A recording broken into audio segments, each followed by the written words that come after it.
This is what's left of Indonesia's deadliest aviation disaster in over a decade. The plane's tail was fished out of the Java Sea. No one survived.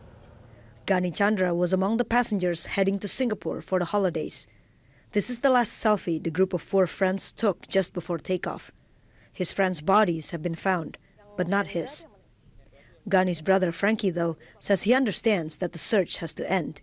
He went on a military plane that spotted the first debris 2 days after the crash. In that instance, he knew his brother was gone. Still, he's holding out hope. If we can find and bury his body, psychologically we can have a starting point to move on with our lives. If we never find him, we will always think about what it's like in the sea and what happened to his body. There's no end. The family of Bima Ali Wicaksana has also been waiting for news of their quiet son.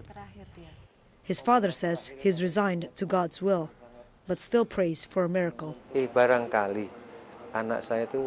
Maybe since they've looked for my son in the sea and couldn't find him, maybe he survived the crash and has been taken care of by local people somewhere.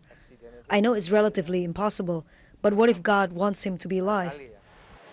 Just hours after the announcement that the plane had crashed into the Java Sea, the Indonesian President Joko Widodo came to this airport to meet with the grieving relatives who were gathered here. He promised to find all of the bodies of those on board.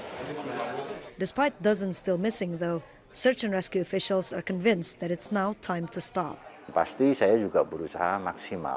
Certainly, I tried my best, but we have to understand hopes versus reality. The latest bodies that we found were already in very bad condition. They're no longer intact, only body parts and badly damaged.